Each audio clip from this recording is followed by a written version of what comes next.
All right, we're here with Tournament Director Nate Heinold for the 2023 PDGA Champions Cup. Nate, good to see you.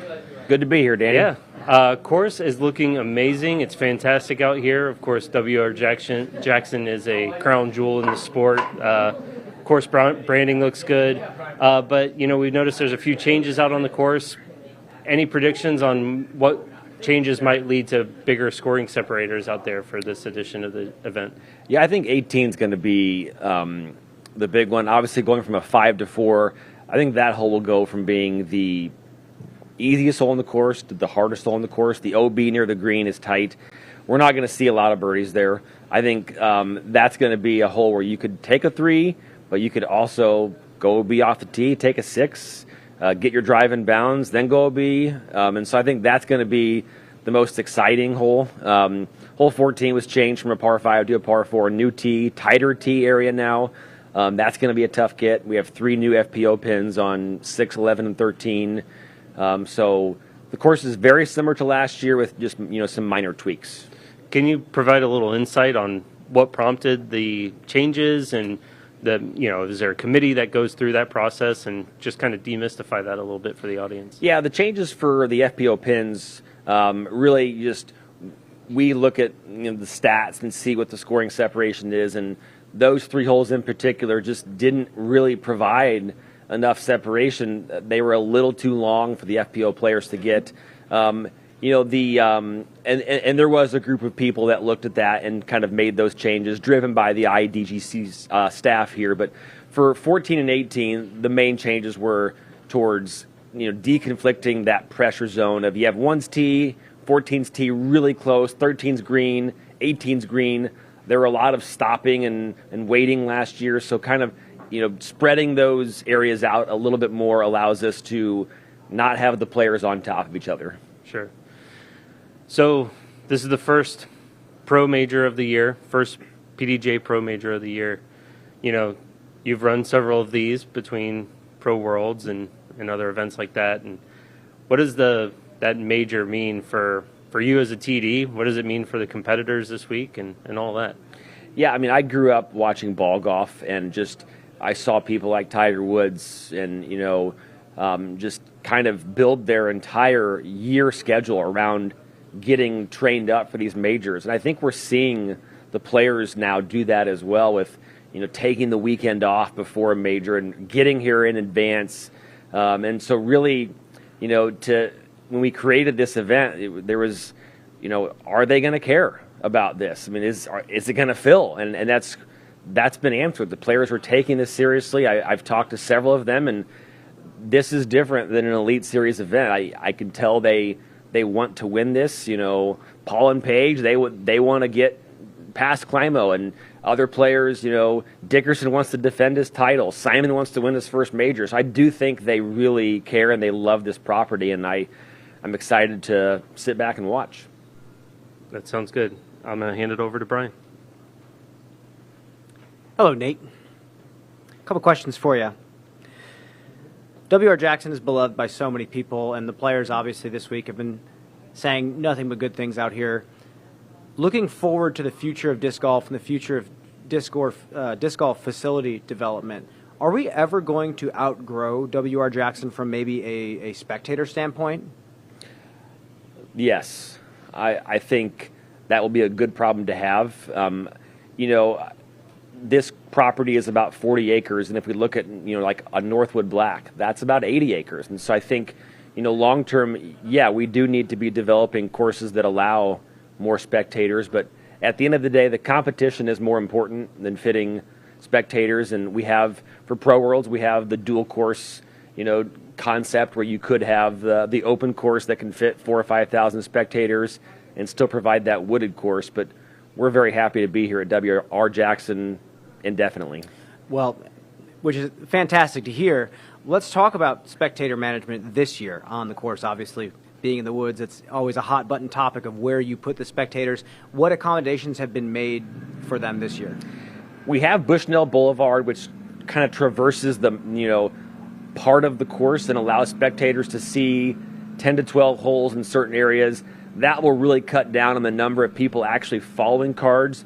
there will only be a few hundred people inside the ropes, per se, following cards. And so Bushnell Boulevard allows people to see a lot of tee shots, a lot of the greens, hole 18 the finish, hole 1 the start. So that kind of boulevard concept allows us to cut down on the number of people following cards and still provide a VIP experience to those that want to pay for it.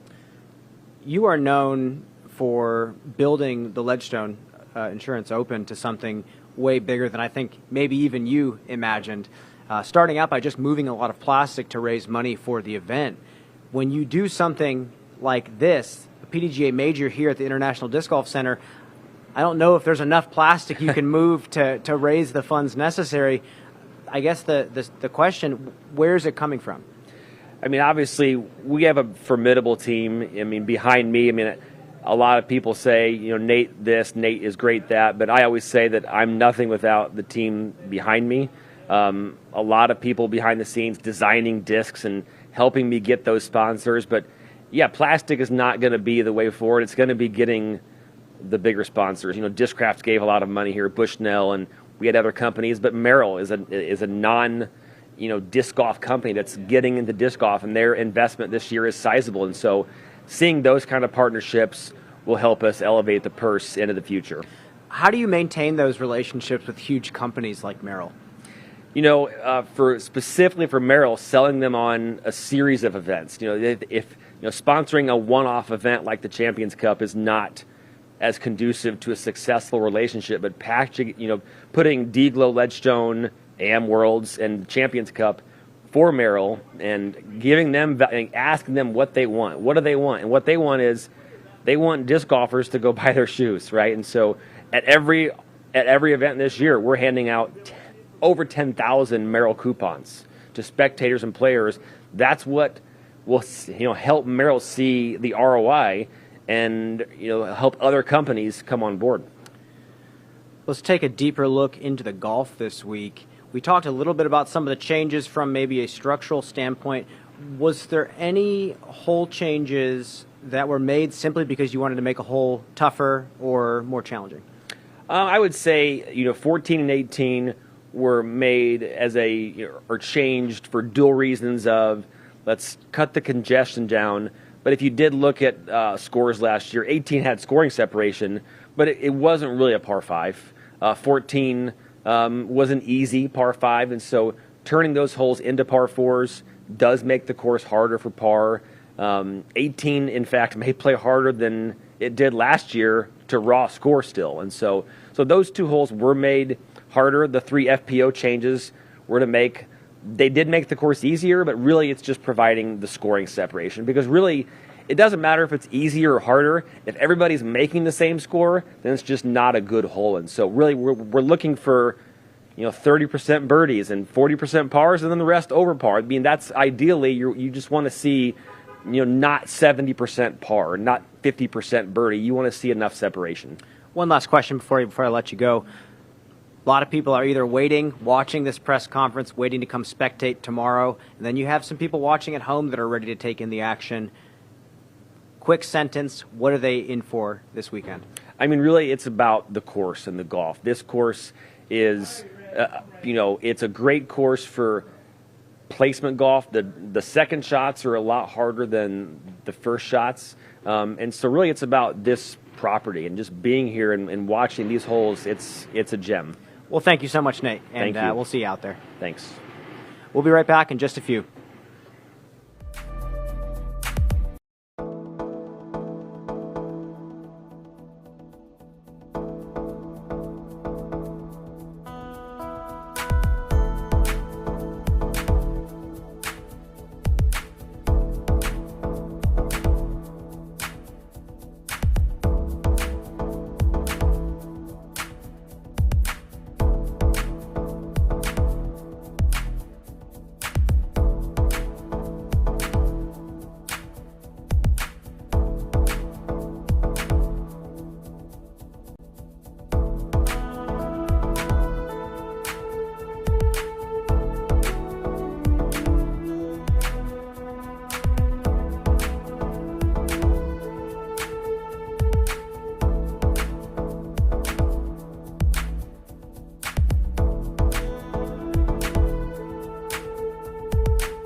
All right, we're here with reigning PDGA Champions Cup champion, Chris Dickerson. Chris, how you feeling? Feeling good. Good. We were just kind of talking here, and we wanted to go over a little bit of a tradition, as we build up the Champions Cup as a tradition here for the PDGA. We're only, a par 100 from the Augusta National, and they have plenty of tradition as well. So we were talking about what the Champions Dinner would look like for the Champions Cup. So maybe it's something that we can implement soon, but if we did it this year, what's Chris Dickerson's menu? Okay. Let's see. As far as an appetizer, we're going to go with rolls, so some type of bread with cinnamon butter. All right. Main course, we're going to do like a smoked pulled chicken sandwich. 2 sides, waffle fries, and deep fried corn on the cob. Okay. Some vegetables in there, but can't be too healthy. And then lastly for dessert, key lime pie. Okay, yeah. Tons of nutrition, clearly the meal of a champion. All kinds of carbs. There's literally no arguing with that since this is coming from your mouth. So thank you for indulging us there. Of course. But yeah, so let's get back to the major. You're a 2-time major champion. We're looking for that next one here. What does that mean to have, go on your player profile and you can sort and it says major right there on one of your wins? Like, what does that mean to you? Yeah, it means a lot. Looking back whenever I first started playing, even in the pro division, it takes a lot to get to that level, to get to a major level. So did I ever think I was going to be there? Maybe, maybe not, but it feels great to accomplish something like that. And I'll tell you right now that being in the moment and, that type of stress, that type of pressure, it's unlike anything else that I've experienced in sports. But, that's a feeling that I want to feel again. It's a feeling that I would like to feel every weekend if possible.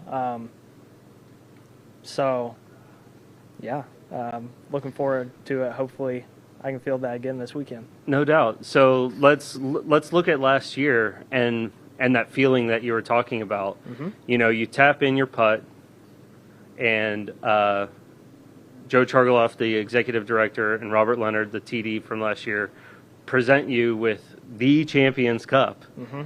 and you take that thing from them and you lift it up. Like, what is the thought that's in your head during that moment? Like, is there a narrative going on in there? And can you tell us what, Chris's brain is saying at that time? First and foremost, and I do remember saying this, I was like, wow, this thing's heavier than it looks. But besides that, it's just living in the moment. There's not much going on inside here at that moment. Just kind of taking it all in. And, I hadn't realized what I had done in that moment. It takes a little bit of time for that to set in. Just like any other big victory that I've had in the past, I'm still kind of in that round mindset until a few hours after the tournament or even the day after. Yeah. So it takes a little while to set in. So we'll jump to something a little bit more technical here. We were discussing with Nate some of the subtle changes to the course. Well, some maybe aren't quite so subtle, like 18, for instance. Surely you've gotten a chance to go through and practice and everything like that. Anything in particular standing out to you that's, a big win here for the tournament and for the players and spectators and everything like that? It's a big win for the spectators. Well, I'll say also some of the players, because 14 used to tee right alongside of hole 1. So if you get a bad tee shot or a bad kick, you could easily kick into one's fairway or into that teeing area. So if there's 2 cards teeing off at the same time or close to, you could interfere with one hole or the other. So with this change on 14, it kind of eliminates that. As far as spectators, kind of the same thing. if they're spectating a card on hole 1, if there's a card you really want to watch on hole 1, they would kind of bleed over into the fairway of 14. So just rotating it to the right a little bit, shortening it up, just opening up some more space. On 18, it brings in so many more spectators just because you don't have that wall of trees in between the basket and this open field out here. So I'm not sure how many people you can fit in these stands, but it's a lot more than you could fit, inside the woods. Sure. Looking out there at the course, everybody does this thought experiment where there's your dream 18. Are there any holes from Jackson that make, your dream 18? Yeah. I've always liked hole 1. Hole 1 is like one of the holes that I think of whenever I think of WR Jackson. Yeah. After that, there's a lot of great holes, but that's like the one that stands out to me. And it used to kind of be 14, sure. But it's almost the same shape as hole 1. So I think I like hole 1 a little bit better than 14. Sure. Yeah, fair enough. All right. Thank you, Chris. I'll jump over to Brian. How's it going, Chris? Good. How are you? Good. Just a couple questions for you before I let you go. Okay. So many more young players getting into disc golf and getting good at disc golf faster and then more than ever before. You also got to 1,000 rated pretty quick compared to the rest of disc golfers out there. How soon after you started getting good did you start paying attention to major golf and wanting to win a major title? I think I started watching bigger events whenever I started playing in the open division. Whenever I was playing advanced, I really didn't watch disc golf very much. I would do it to better my form or to take notes and stuff like that. But as far as sitting down and watching a tournament, not really. And it's easier. It's more accessible now than it was then. So, once I started playing open, that's kind of when I sat down and started watching it. Well, you have 4 rounds to take down yet another major title. The field is even stronger than it was last year, it's a pretty big thing to say. Yep. What score do you think is going to have to take down this major title? Do you have something in mind over 4 rounds?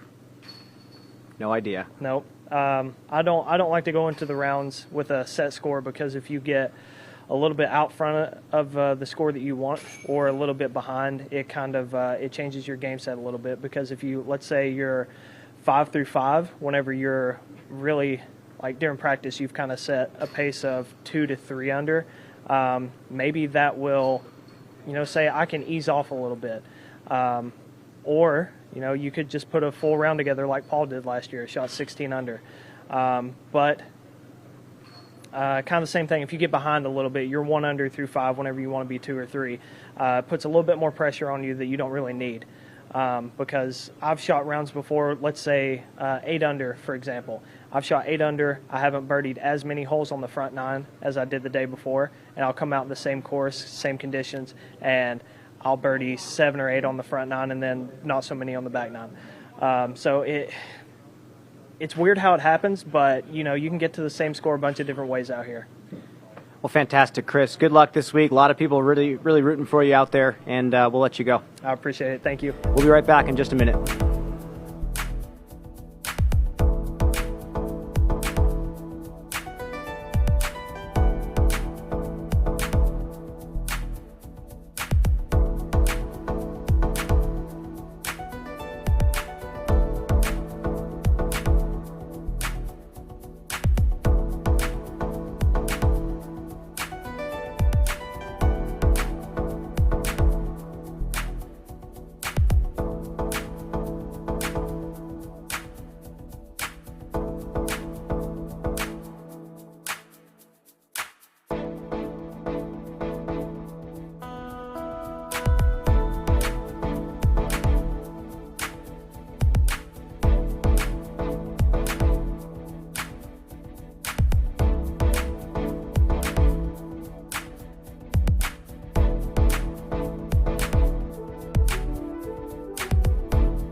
All right, we're here with the defending FPO champion for the PDGA Champions Cup, Paige Pierce. Real quick, how you feeling? I feel all right. Yeah. Good. Excited to be back out here. Excellent. We're excited to have you for sure. So we were kind of goofing around a little bit, and we wanted to ask your Champions Cup menu question. We just asked Chris, if you were to run back the players' party dinner tonight, but you got to choose the menu, kind of in the tradition of the Masters, what would be on Paige Pierce's menu? Yeah, first of all, that's cool. I didn't even know that they did that at what is it? The Masters. The Masters. It's just a little. Yeah, I'm not don't worry about familiar with that tournament. I play disc golf, but it's cool. I mean, I don't know. It's kind of. I usually go for like a fresh catch of the day and like whatever the market sides are, but I don't know. I feel like I'm just going to be happy to take whatever we get. Free dinner is always good. Is it by RecTech again? RecTech Grills, so whatever they're cooking up, yeah. Sure. I don't know. All Sushi, right. I don't care. I'm not very picky with food. Gotcha. Paige's hypothetical meal is fresh fish and sushi, hopefully. All right, cool.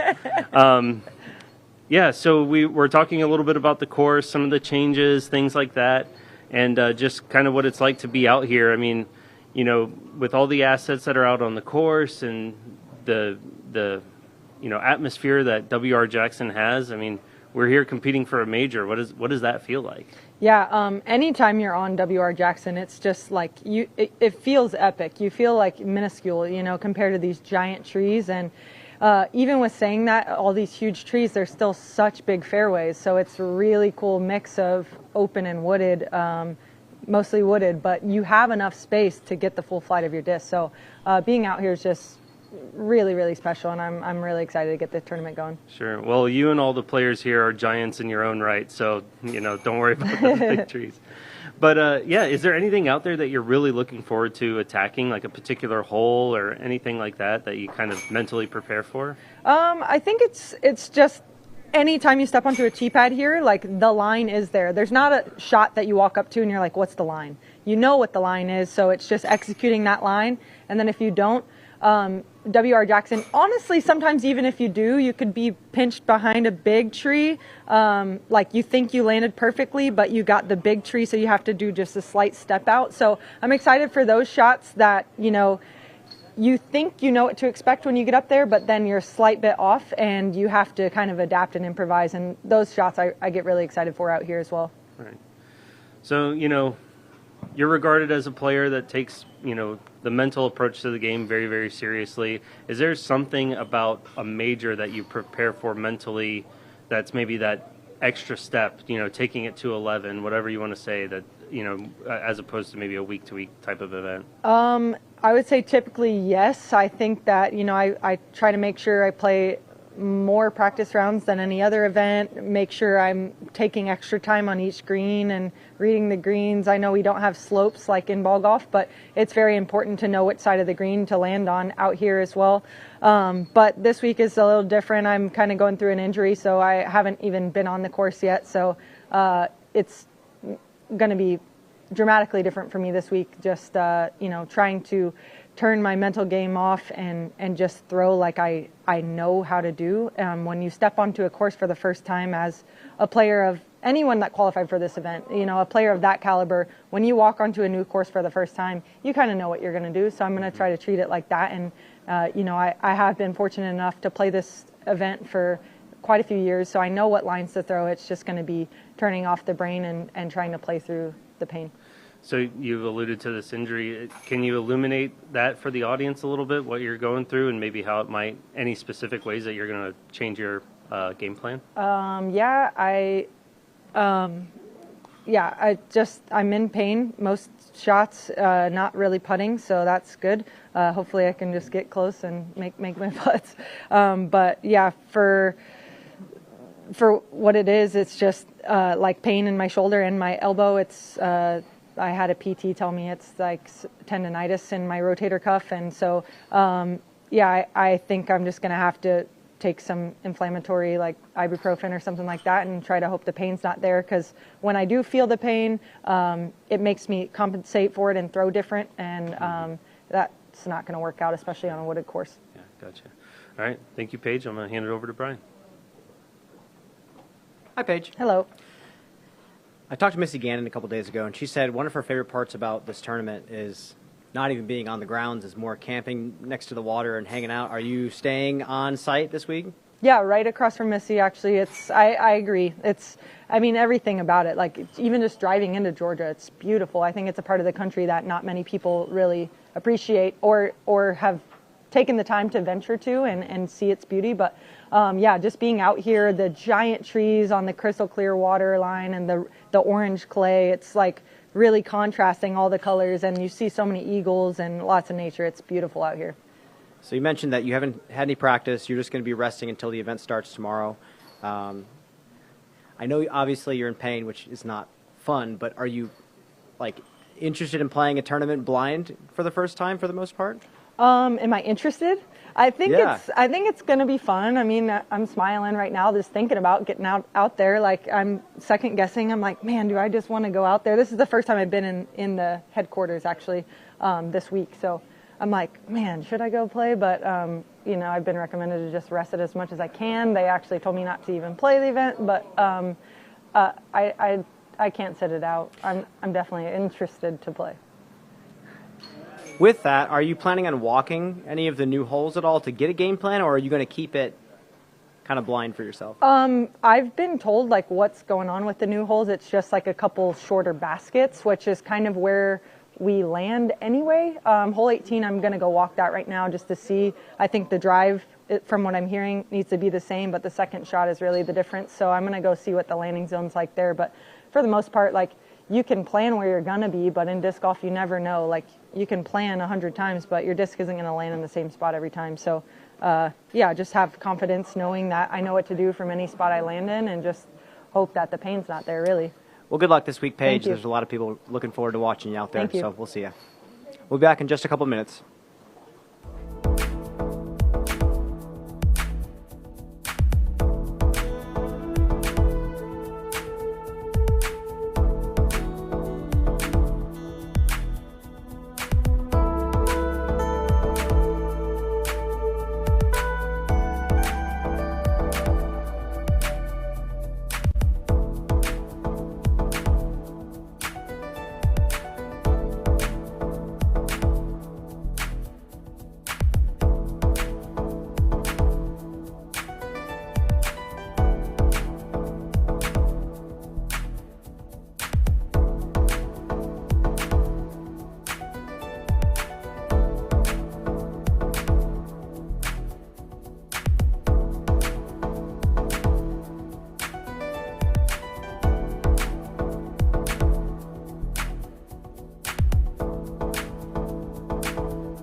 We're here with Sarah Hokom, your 2012 PDGA World Champion and aspiring Champions Cup major champion as well. Sarah, good to see you. How you feeling?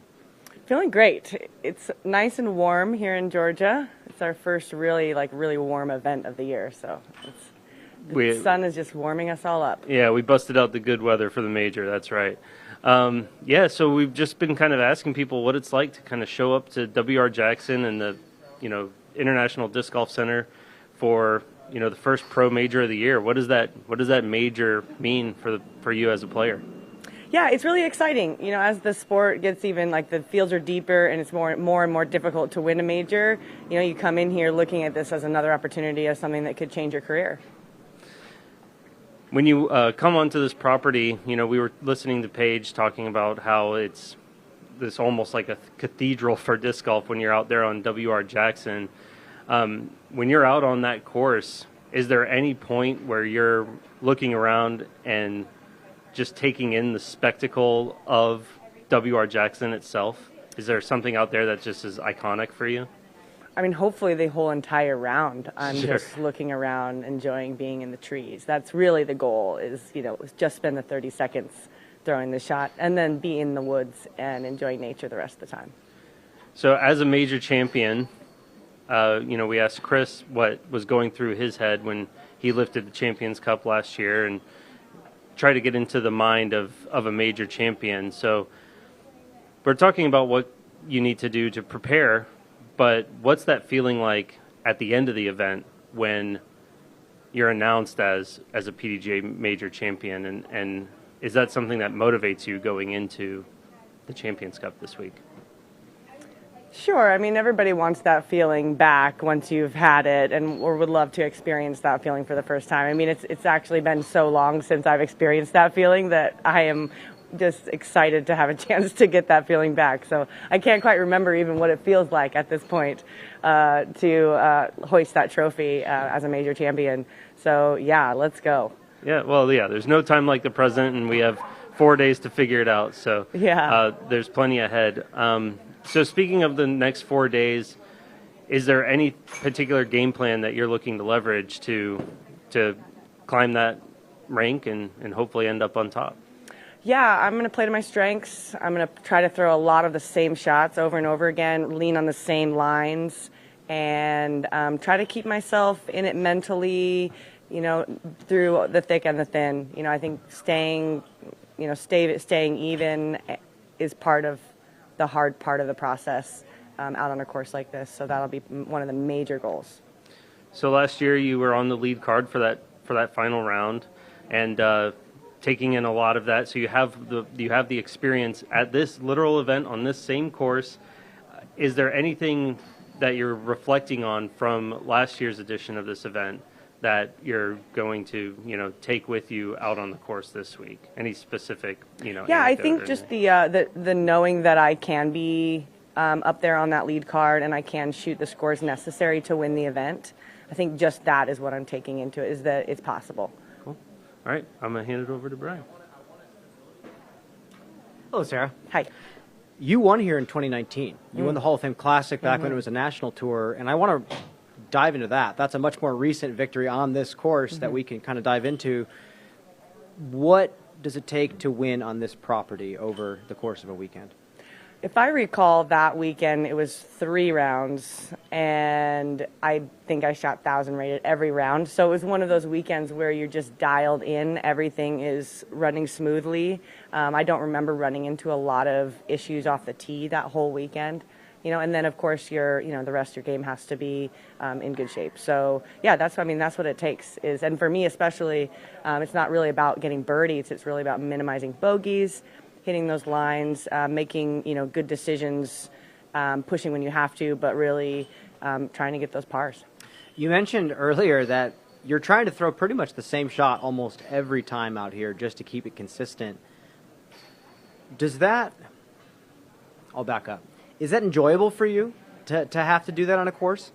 Well, in these kinds of woods, yes. I would say a power shot that could vary off the line by a significant amount is way different than me trying to throw a flip up with my relay, off of 6 different tee shots. It's the same line, but a minor error in either direction of trajectory or angle is going to kick me into the woods, and now I'm scrambling to try to save par versus having a birdie opportunity, right? So I think the difficulty of hitting the lines because the consequences are so dire makes that fun, even though it is slightly repetitive. I mean, don't get me wrong, I'm probably only throwing that line maybe off 6 tees, the same line, right? And then, I'm throwing other lines, but I'm trying to only throw a few different discs so that I can just really get in a groove with those, and not really trying to do a lot of crazy, things. Yeah. So what you're saying is you're giving respect to the course.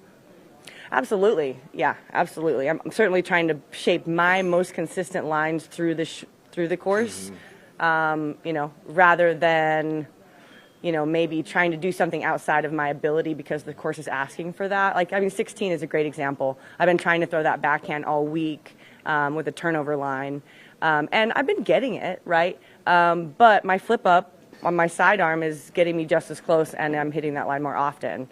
Right, so even though the shot really does shape up for that turnover backhand, my line is getting me there better, right, than what the course is really asking for. So I'm trying to stay true to myself, but also respect the course at the same time. Let's talk about an element of this course that we haven't really gotten to see much this stretch of the Disc Golf Pro Tour, and that's the fact of scrambling. So it seems like these days a lot of courses will rope off a fairway, and if you miss the fairway, you get a penalty stroke. Now we actually have the opportunity to get out of the woods and scramble. How do you feel about that?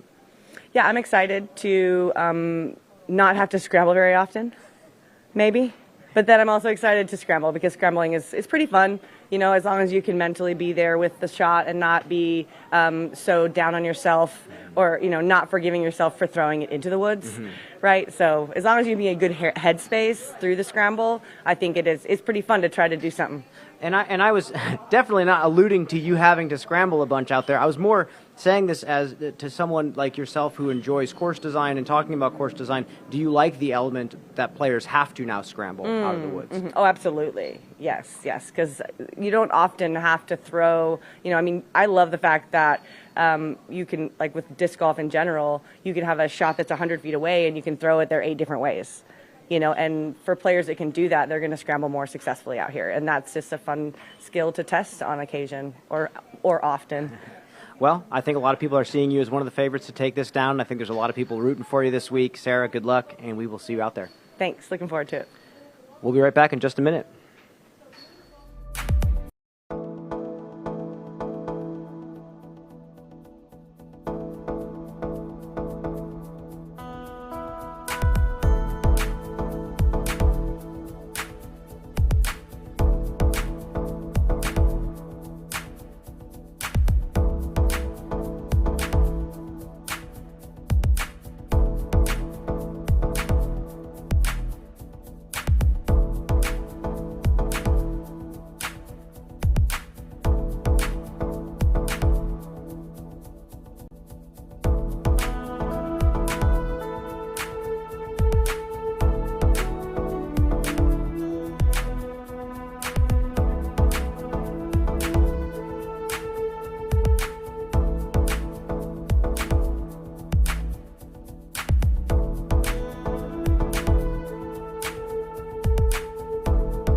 We're here with reigning PDGA World Champion, Kristin Tattar.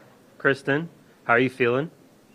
I feel great. I'm so happy to be back here. It's easily one of the top places I like to play. So yeah, I'm happy to be here. Yeah, so let's talk about that a little bit. 2 majors, the World Championships last year and the 2019 PDGA US Women's Championship. Adding another major obviously is on your radar, and it's a huge goal. Now is probably the time to do it. You know, I know you're geared up and you're ready and you're motivated. Yeah. What's going through your head to give you that motivation for this week? I mean, I feel like I have done all the work. I feel like I've put myself in a great position. I feel like I have all the skills. It's only a matter of executing my shots, and what's out of my control is out of my control. So we'll see how it goes. I mean, in disc golf there are no guarantees, although I've been showing a pretty consistent play, but like this is what makes it interesting, that you cannot guarantee anything in disc golf. So the course out there is, you've mentioned this, that it's one of your favorites, WR Jackson. Obviously, it suits your game very well. Mm-hmm. Is there anything out there on the course that you're really looking forward to attacking? Any particular hole or any shot in specific shot or anything like that? I think the whole course in general is a very interesting one, and I think it shows exactly what disc golf is all about, at least for me. But I do like some of the holes that are a little bit shorter for FBO this year. Mm-hmm. So last year I was throwing like backhand turnovers, and now I feel like I can go with my forehand. So I'm excited to play those. Yeah. Oh, that's good. Good insight. Yeah. That's yeah. interesting.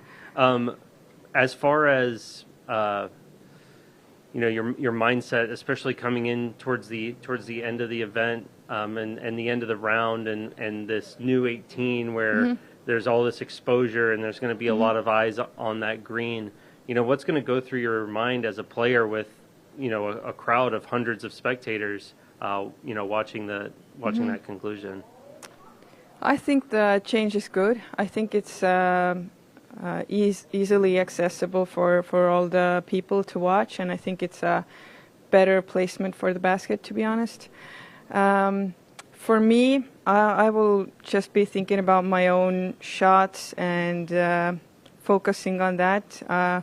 I'm used to playing in front of people, so I mean, I would love to see hundreds of people here. Yeah, that's all I can say. Back home in Estonia, what's the word back home? Are they sending you messages, giving you like, hey, you got this, anything like that, words of encouragement? Yeah, there are definitely certain groups of people who are like hardcore fans and always messaging me and lifting me up. So yes, I've been getting a lot of encouragement messages, and yeah, I feel good. Yeah. So yeah, you know, last year, a little bit of a heartbreaker there at the end. After that event, and in the, you know, the year since then, mm-hmm. how much have you gone back to reflect on the conclusion last year, and mm-hmm. what has that changed for you in your game, you know, starting tomorrow? Yeah, I haven't been thinking about it a lot. I mean, it happened, and it was just me being weak at one moment.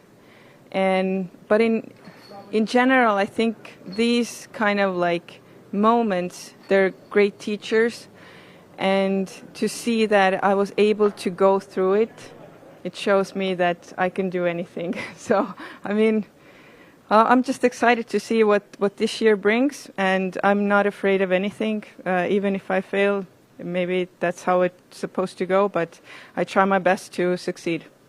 That's an amazing mindset, and I truly admire hearing you say that. So thank you very much, and I'll hand it over to Brian now. Thank you. Hello, Kristin. Hey. couple questions for you before I let you go. You won last week by 9 strokes.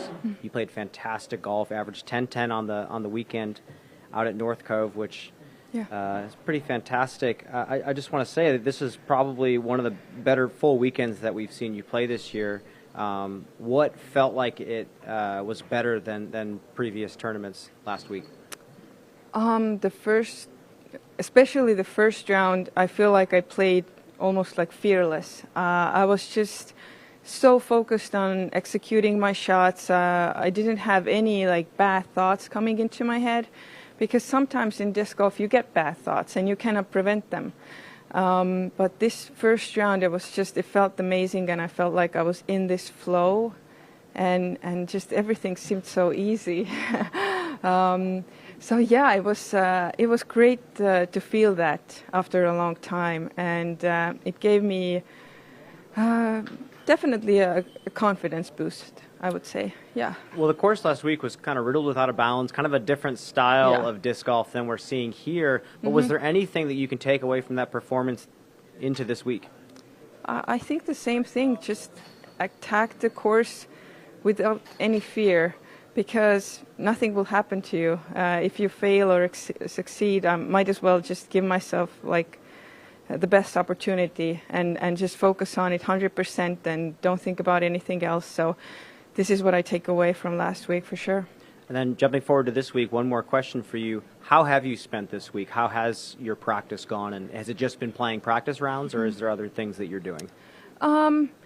We've been basically playing practice rounds with Katie. I've thrown a lot of shots, so I feel like my hand is a little bit sore, so I tried to rest tonight. Last night we went to one of the beaches on a lake, and it's been just us enjoying this amazing weather and this amazing course, and it's been awesome. Well, fantastic. Obviously, there's a lot of people all over the world rooting for you this week, and we'll see you there. Thank you. All right. We'll be right back in just a few.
All right, we're here with Paul McBeth. Paul, real quick, how you feeling? Feeling great. Sun's out right now, wind's, pretty still right now, so the game feels good, so I'm feeling good. Good. I mean, hey, we'll hit it right here. The discussion when we're at a major and when you're playing and when you're on is, when are we going to catch Climo? How much do you reflect on that milestone and that touchstone for your career? I mean, it'd be huge. Climo's the only person ahead of me right now in majors. and everyone. I shouldn't say everyone knows his history. It's something to talk about. So it's almost like an unthinkable number. So to be this close right now and have an opportunity this weekend is special. So, and this is the only active major I haven't won. So let's talk about that a little bit. Granted, there's only been one Champions Cup so far, but we're clearly building a good tradition here at this amazing property, and with the TD Nate and with the crew that he brings and the IDGC staff that's here, and there's going to be a lot more of this to come. But what would that mean, kind of getting another title, major title under your belt? Diversifying those majors a little bit. Yeah, it'd feel really good. There's 3 disc golf courses here, and I'm saying disc golf because we're actually in the woods. We're not out on a golf course. It is a little bit harder on the spectators, but I feel like it's more, we're throwing truer shots that represent disc golf. So it feels good to be having to throw fairways and control my shots and control my angles versus just kind of throwing it and letting it just finish to the left or finish into the right. So it feels really good to have to do that. And then that puts putting at a premium. And as people have watched, putting hasn't been my strong suit this year, but I feel like I'm ready to go. Champions mindset for sure. And, you just alluded to it, so we'll go there too. Getting out there into this particular course where the lines are there. Sarah mentioned the lines are there.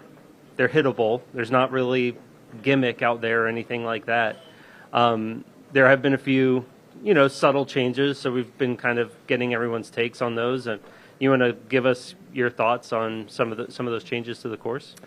Yeah, I think 14 and 18, I think, are the 2 for the MPO. Yeah. They're good changes. 14 is definitely a good change. It kind of takes away the 2 eagle opportunities. So you have to convert 2 great shots on 14.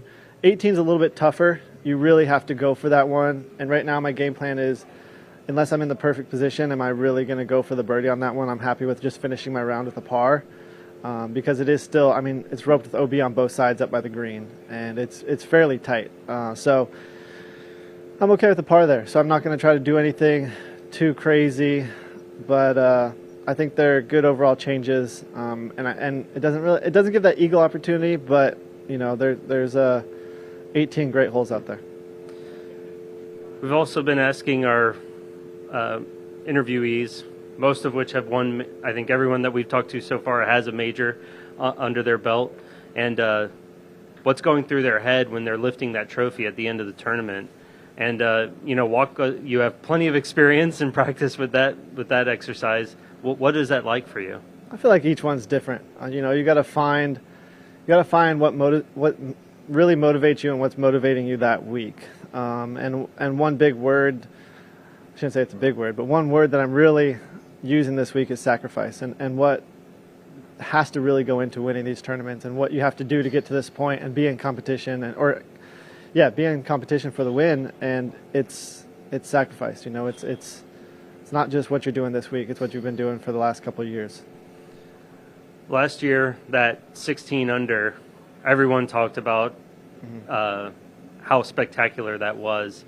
And, it was even getting called, could this be the greatest round that was ever played, because of the nature of this course and the field that, didn't really come too close to that mark. As far as your game plan goes, is that a number that you think you're looking to hit again? Are you looking to hit it early, or is this going to be a classic Paul McBeth final round push? I'd rather just shoot 4 10-unders than 1 16. I want to win, and shooting a 16 in that situation where I was is not. I need to shoot like a 21 if I wanted to win. So 16 is cool, but the changes are going to make that a lot harder. But I'd rather just shoot 4 great rounds than one that's not going to be touched for a bit. Just a casual 10 under on Jackson 4 times. No big deal. All right. Well, yeah, I guess I'll wrap it up here. Do you think you have any predictions for what that winning number is going to be for the event? Realistically, probably between 29 and 32 would be my guess. All right. Well, that 40 will put you in a really good spot then. All right. Yep. Thank you, Paul. Here's Brian. How's it going? A couple questions well. for you before I let you go. Obviously, everyone's been talking about that 16 under you shot last year. Where does that rank among your best rounds? Is it the best round you've ever shot? No, I honestly forget that I shot that a couple times because I just go back to, I think it's hole 8 or 9, just that very simple upshot that I missed. And that's an upshot I shouldn't miss in one of the greatest rounds of all time. So it's probably like just outside top 5. Do you have a quick answer what you believe your best round of all time is? It's kind of 3. It's kind of 3. Like the one that had the least amount of mistakes was the 17 under at Fountain Hills. And then USDGC, I think I shot 15 or 16 one round. And that one, I don't think I had any eagles, but that one was incredible. And then obviously the one at Maple Hill. That one, I pretty much got every hole you could get there at that time. You know, hole 9 was a par 3 then, so it would have been, you know, 15 or whatever. So some of the changes there, but those 3 are definitely like in a tie for first because each one had its own unique situation. What does it feel like when you tap into something that allows you to shoot rounds like that? I didn't even mention my number 1. It's the 18 under at Deglow. That's definitely the number 1. I'll accept it. That's the number 1, yes. But going back to the question, Yep. when you're shooting, say, 18 under at Deglow or 16 under here at WR Jackson, does it feel any different than a normal round? Not necessarily. I mean, you definitely don't look back on, oh, I messed this up, I messed that up. I can improve here, I can improve there. It's more so you really feel it on 16 and 17.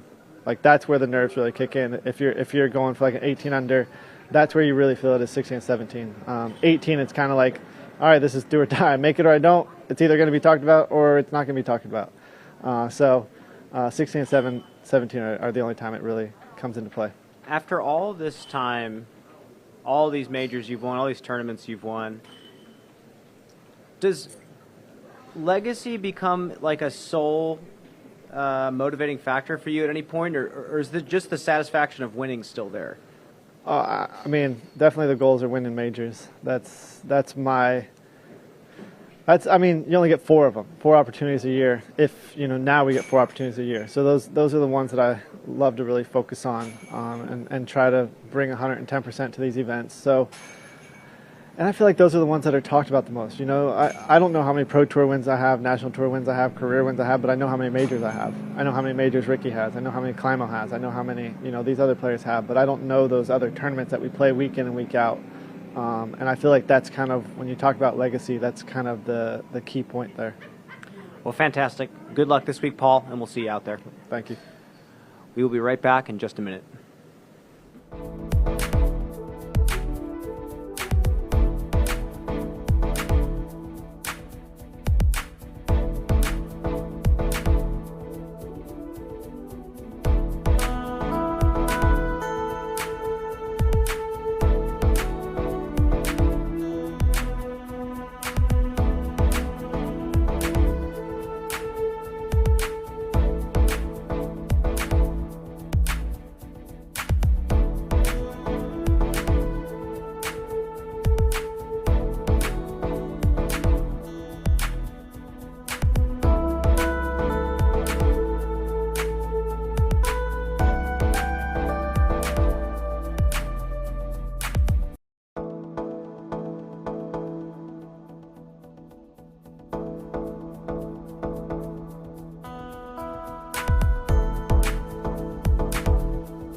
All right, we're here with Catrina Allen, 2021 PDGA World Champion.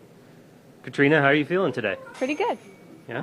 How's the course looking in your eyes, getting out there and practicing and all that kind of good stuff? Got in last Thursday. Played an evening. What did we do? We did like 1 through 2, and then 11 through 18.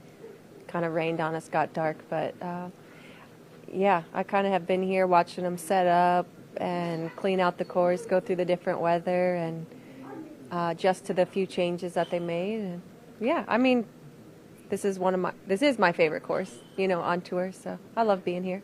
So you alluded to the changes, and we've kind of been asking everyone about what's their take on the changes. So kind of walk us through your reaction to those. I mean, this is your favorite course. Yeah. Did the staff here do it justice with right? With Yeah, changes? they didn't I hate when I have a favorite course and then I come back and they've just completely revamped it. But I think the changes are understandable for the women, and 18 being a better finishing hole for the spectators and just excitement. But I feel like I'm still throwing the same tee shot on most of those, so that's fine. For what it's worth, hole 18 here is somewhat, in my opinion, reminiscent of 18 at the Fort in Utah. Yeah. I mean, it kind of has that vibe a little bit. It does have that vibe. I agree, yeah. So, that's obviously a momentous occasion for you. Do you look back on that as you prepare for this event and as you step up on that tee and have that approach and everything like that? Like, how do you reflect on those moments when you're out there? Yeah, I do think it has that vibe for sure. And man, how do I put it into words? Like I said, I just love being here. I don't know. I just love that every tee shot demands something, and you either execute it or not. And then I love that. There's room to scramble, because each fairway is so fair. I feel like if I'm off the fairway, I know a place I can get to that'll allow me to, have a look to say par. And then first major of the year. I've had success here in the past, and I don't know, just vibing, I guess, this week. Yeah, no doubt. What a place to do it too, right? Yeah. So let's hit on that topic of the major a little bit. We've been ramping up here. This kind of concludes the first quarter of the tour season, so to speak. We're getting to a significant touchstone for the tour season. So how have you been ramping up between the pro tour events and other items like that, and to get to here, like this important peak in the season? So like I've been talking about all season and even the end of last season, I'm still trying to tweak my form a little bit, right? But then also find the balance of like a time to do that and get ready for each event. Mm-hmm. And so feeling good with that. And then also just, I don't know, doing things off the course to stay I feel like it's easy to get burnout now that we have Elite Series events and Silver Series and majors that are all feeling more like national tours did back in the day. So I'm just trying to find that balance so that I'm not burnt out by the time majors or the end of the season come. But I guess I don't know. I feel ready, so we'll see. Yeah, I'm excited for the first major of the year. I feel like because every event each weekend seems more prestigious, this is going to give me the most nerves and the most excitement of the first quarter. Great. And, you're preparing, obviously your mental mindset is important.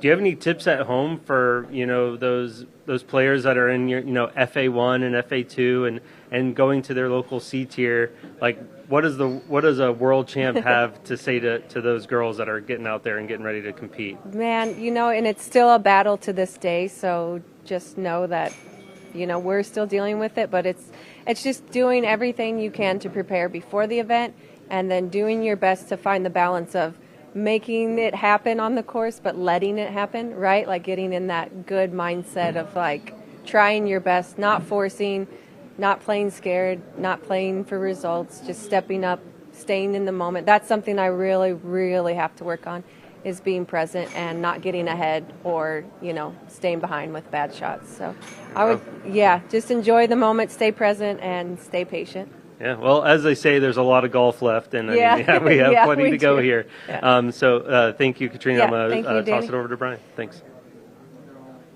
Hello. Hi. A couple questions for you. first question. You posted at the MCO, at least at the conclusion of the MCO, that you are very close to finding your true throw. Yeah, it's getting there. Now, what does that mean? And then how close do you theoretically feel to it this week at the major? I definitely feel like Austin and I had some breakthroughs. What I'm noticing, and I was actually playing some holes with Brody the other day, just like finding the balance of like, okay, here's my line, and then like focusing on what I need to do, but turning the brain off enough that it just happens. But also what I notice is if I don't focus on one thing, my bad habits sneak in, and then that's kind of frustrating, right? Like I catch myself in these old habits. So just being patient with myself, knowing even with perfect form, people throw bad shots. So that's also helpful. Yeah, I know that it will be worth it if MCO there was a couple rounds where I felt that badness, the bad habits and the bad shots. But just knowing that it's going to be worth it down the line, especially, that I plan to play 2.5 more seasons no matter what. Well, here at the major, yeah. How much are you thinking about mechanics? Is it 0 this week? I would say I'm going to focus on, just some things where I don't feel like I'm being robotic, but just a couple of things that, I don't know, kind of like on the putting green. You don't want to be thinking about a lot, but it's okay to focus maybe on your line or reaching high, following through, using your legs, whatever it is. You might catch yourself doing something like that. It's more like that, just maybe mental anchors, so to speak. Just little triggers to make sure that I'm getting in the right spot, as opposed to being like feeling like a robot, if that makes sense. For sure. Yeah, finding the balance, staying focused. Majors are so interesting because these days it's not like everyone finally just comes together to play. It's like week to week you have to play against the toughest competition. Right. And I mean, yes, it feels different because of the way it's being built up here. For sure. But is the preparation, I know you've been here earlier, but is like the content of the preparation any different than a week-to-week league A little series? bit, yes. I mean, I'm definitely, took last weekend off, and that was great because I could find the balance of working on my form, continuing to work without preparing, but also getting a game plan. And by Sunday, I knew on 15 to 16 holes exactly what disc and what angle and what shot I was going to throw. So then, Monday, Tuesday, Wednesday have all just been one-shot rounds. And if I hit first available, I'm scrambling from there. I'm not throwing multiple shots just so I kind of get... So, yeah, I do feel that this has been different than the rest of the events, for sure. Well, fantastic. Good luck this week. There's a lot of people rooting for you. We'll see you out there. Thank you. We'll be right back in just a couple.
All right, we're live on set with Gannon Buhr. How you doing, bud? I'm doing good.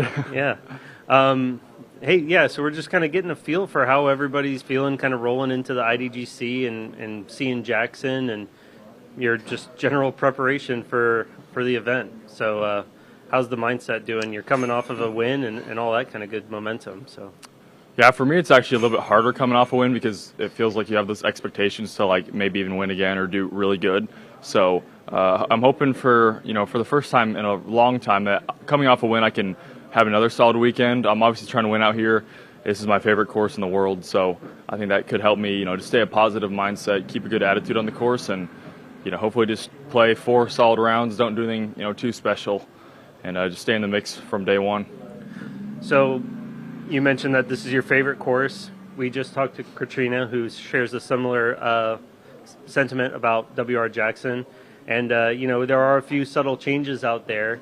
So do you feel like those changes have elevated it even further? And please say yes. Yeah, for sure. Definitely like 14 and 18 are way harder right now.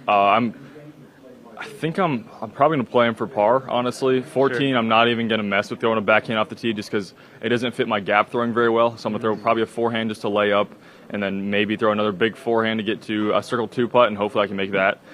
The goal out here is really just to not drop strokes because there is a good amount of birdies. Obviously, we saw it last year with Paul shooting 16 under. I was even able to shoot 13 under myself. But they took away 2 of the eagle chances on 14 and 18. So those holes are just playing really hard right now. I think the person that can survive, stay in the fairway, and have a solid game plan and can execute it is probably going to win. Putting's so huge this weekend because I found myself having a lot of circle 2 looks from about 45 feet just because the woods are pretty tight and it's kind of hard to put it really close to the basket because you don't have much room to work with. You have to throw specific shots. There's not much airspace to do whatever you want. So you hinted at Paul's 16 under. Obviously, we talked to him about that, and we asked for a prediction on what the winning score might be. Do you have a number in mind for what that champion's going to have to shoot? I'm thinking 8 down around is looking pretty dang good for a win. It's just so hard to stay consistent out here with the 2 holes being one par, easier, but also I think they play harder 2 par. So I'm thinking 30 to 35 is probably a range we're going to be looking at. I wouldn't see it any under 30 for sure, but I'm just looking to maybe even get off a 6 down round 1 just to stay in the mix. Be around top 15, top 10, and then maybe work my way up as the tournament goes on, and just play clean, stay away from the bogeys. It's going to be huge. Sure. For what it's worth, you both gave similar answers to that response. To that question. So we'll see how that see how that plays out. Another thing we've been asking. Everyone that we've talked to so far has a PDGA major on their, record. Yours is the most recent, I believe. So walk us through what that's like to win a PDGA major and, what's going through your head when you lift that trophy. Yeah, winning majors is kind of what we strive for sure. Oh, boy. But yeah, majors they're a little bit bigger than an Elite Series event. The field's about the exact same for the event. But when it comes to winning a major, it feels harder because everyone's really wanting to get them, and you got to play so solid for 4 rounds. Coming off a major win, to go back-to-back majors would be pretty insane, honestly. So that's definitely going to be my goal.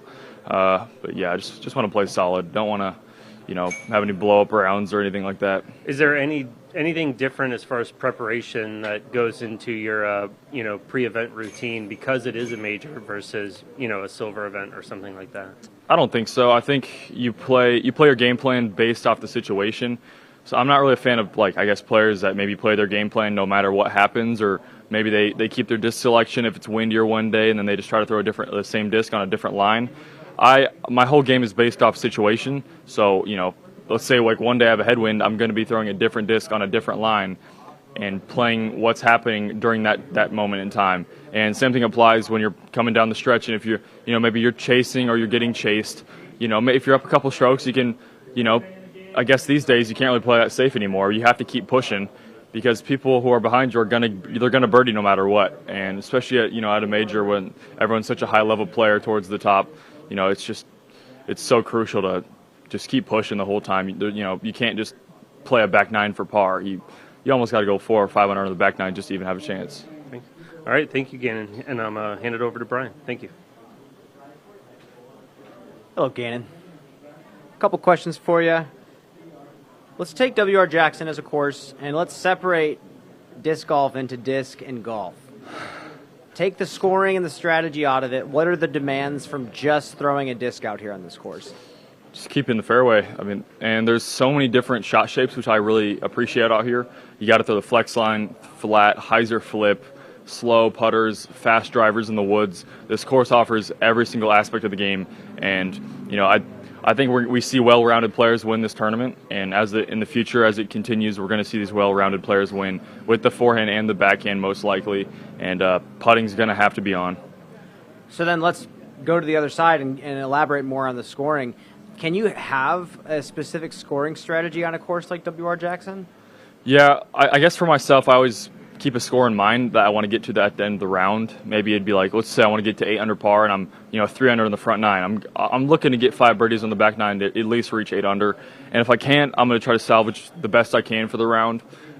You never give up. You could be like 5 strokes back of the lead at one point. You finish with 4 birdies in a row. You're 2 back. That's kind of what happened for me last weekend. Still on chase card, but you're never out of it until the tournament's over, because literally anything can happen out here on the Pro Tour. UDisc just named you the #1 player in the world according to their rankings. First off, how does that feel? And second off, when you first started playing disc golf, was that something you dreamed of pretty quickly? Yeah, my goal is always to be the best player in the world. I honestly can't say I really agree with the ranking. I'd maybe put myself 2 or 3 right now, and Calvin 1. So, but I'm still working towards to maybe have that really outright #1, which I think it just takes time, really. So, who knows? Maybe if I just continue to play really good this whole season, get a few more wins, maybe I could be the outright #1. But, I'd be satisfied with where I'm at right now. And, I'm just looking to keep up what I've had going these past 3-4 weeks. I had a couple third places a couple wins and a 3rd place at MCO. So my game's feeling pretty good. I just want to remain calm, humble, and stay confident on the course. Well, fantastic. Good luck this week, Gannon. There's a lot of people rooting for you, and Thank we'll you. see you out there. We will be right back in just a couple.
All right, we're here with Hailey King. Hailey, how are you feeling?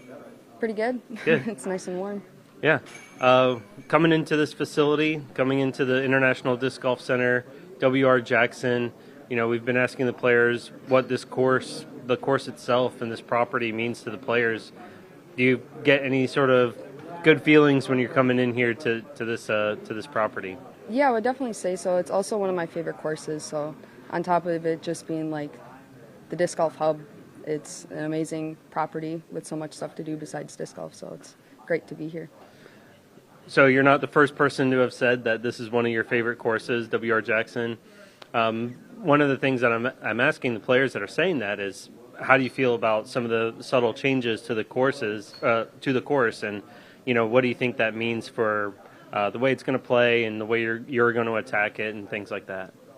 I think they were good changes. I think some holes that were a little bit too, according to par, were a little bit too harder and now a little bit easier this year. So I think we're going to see a lot more aggressive shots off the tee on a lot of the new holes. So Kristin has mentioned that, and so did Catrina, that there are a couple of spots where they're going to definitely attack a little bit more, and maybe they'll take a different shot shape because of, the change in length and things like that. Is there anything out there on the course that you're really looking to attack? I mean, all but like 2 holes are attackable, so yeah, it's going to be an aggressive weekend from all the competitors. Which 2 do you think you might have a more conservative approach on? I can't remember the holes. Okay. All right, fair enough. I guess we'll see you during round 1. All right, so the other thing that we're asking is, what winning a major means. And, you're a major champion, a PDGA major champion with your U.S. women's title. What is that like to get that, premier distinction as part of your record? And what is it like to lift that major trophy and everything like that? I mean, everybody wants to win a major, so it's really cool that I was able to do it. And yeah, it's going to be something that I can always look back on and say that I actually did it. So, yeah. Is there anything from that event, from your women's title, that you're going to reflect on and try to, think about while you're out there on the course? And maybe it's motivation, maybe it's just a preservation, anything like that?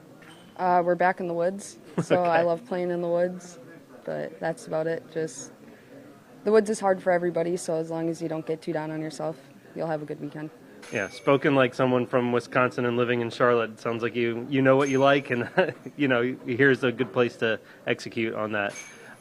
Yeah, I guess the last thing I have for you before I'll shoot it over to Brian is there anything about this event and the tradition that's being built here that is starting to mean a lot for you as a player or for the sport or anything like that? Like, what is this Champions Cup, PDGA Champions Cup, really starting to mean for you?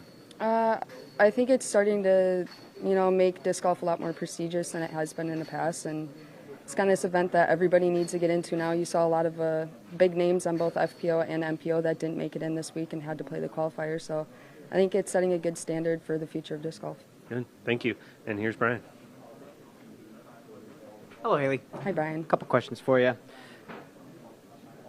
What course in Charlotte, North Carolina, does this course remind you of the most? Probably Eastway. I haven't played Eastway too much, but I would say that's probably like the closest one. And I mean Nevin too if you play longs, but Nevin's a lot tighter. You are, I wouldn't say overly critical. I would say you like talking about course design. You like talking about wooded course design because that's the golf that you like to play the most. What does this course do well from a design standpoint? I feel like this course allows us to get birdies, but if you aren't accurate, there's still a chance for bogey, and I feel like you find that on majority of the holes out here, and that's, in my opinion, what good disc golf is.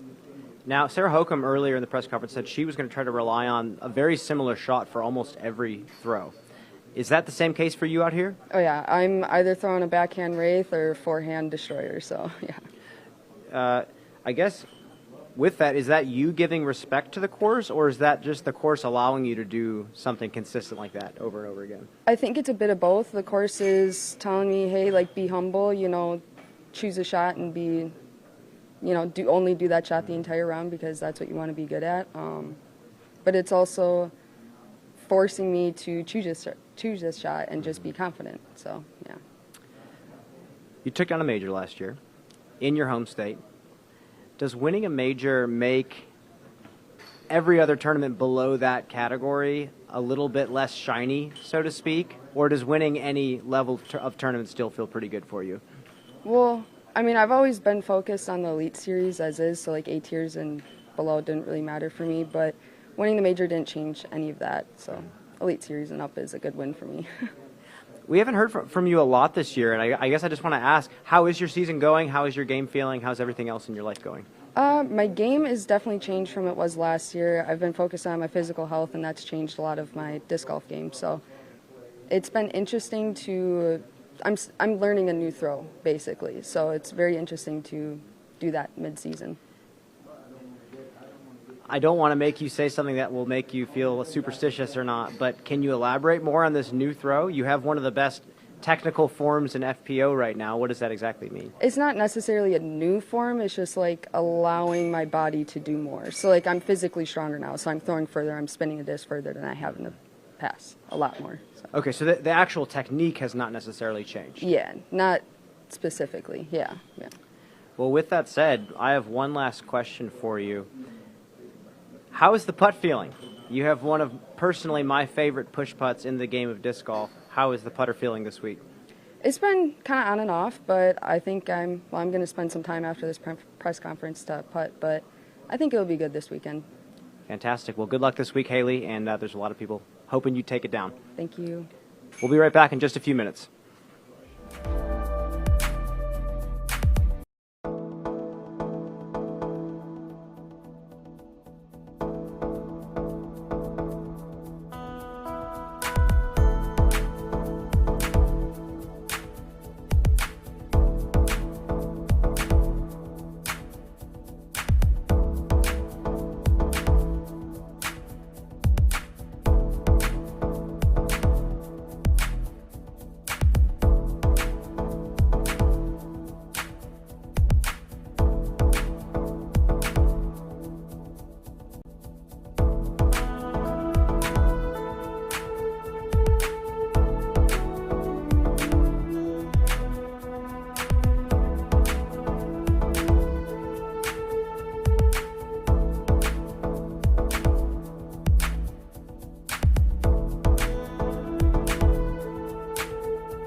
All right, we're here with Simon Lizotte.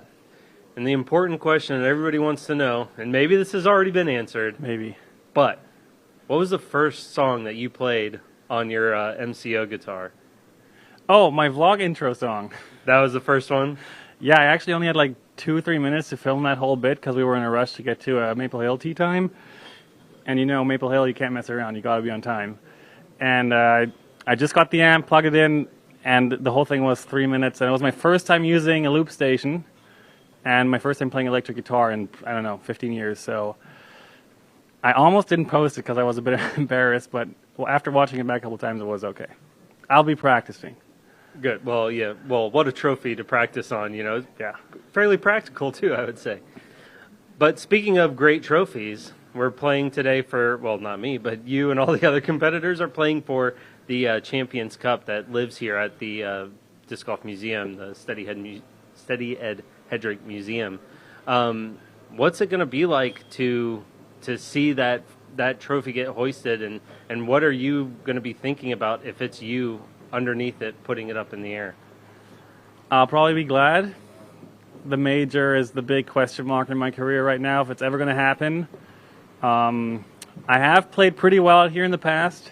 I do enjoy this course a lot, so who knows? If things go my way, I think it's possible, and it would be I would say a career-changing moment. So I'm ready for it. All right, so you said it, a career-changing moment. Can you elaborate a little bit more on that? Like, what exactly would that mean for you, maybe personally, maybe for your career, whatever context you want to put on it?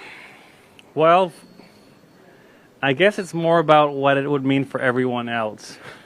Everyone in major sports talks about that the majors are the events that matter. Like, everything else is fun and games, but the major is what it comes down to. And next to my name, there's a 0 behind that, which at least a 1 would be nice one day. So it just feels like I would be recognized as one of the all-time greats at that point. Yeah, no doubt that major distinction is vitally important. Going into some technical looks at the tournament, is there anything out there on this course that you look for attacking, or anything out there that you step up on the tee box and you wonder, this is the difficult tee shot for me, or this is the hard landing zone to hit, or anything like that? Not too much. I think the staff has done a great job to clean up the course, more than I've ever seen it. The rough, especially if you're not too deep in the rough, it's very fair, and we'll see some really cool scramble shots this week. So I'm excited about that. Also, the weather looks, maybe except for Saturday, really, really good, and so it's going to be very attackable conditions. We're in the woods, so wind is not a big factor, and you just got to go out here and shred. There's no other way to do it. Last week in Nashville, I played so conservative, and I was so scared of everything because of all the OB and the windy conditions, of course. And here, there's almost no OB, there's no wind, so it's just, I think, full-on attack mode from T1. So you mentioned that attack mode out here.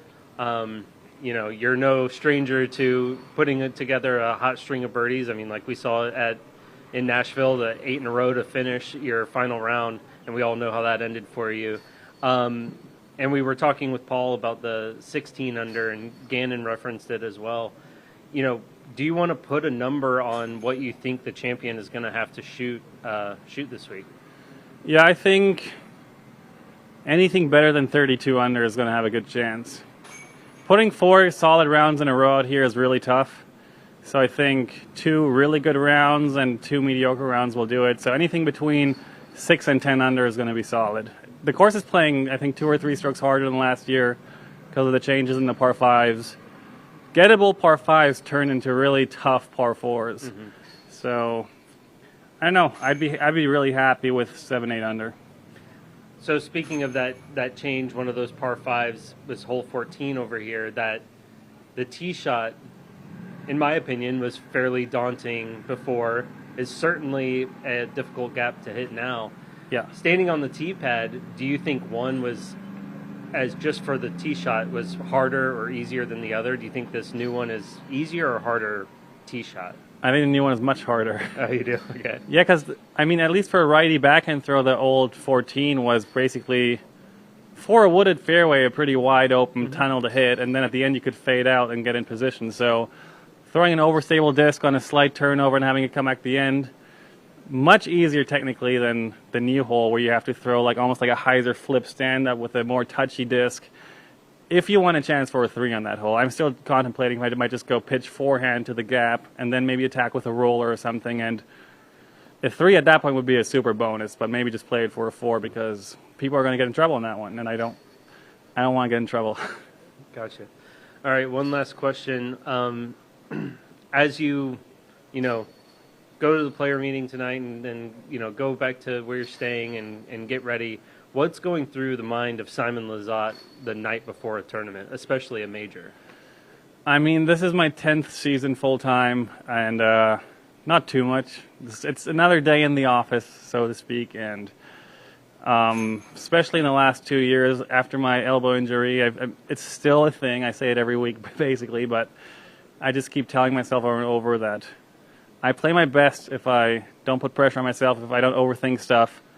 And so I'll probably just have a beer and go to bed and think about nothing, watch some silly YouTube videos, like nothing special.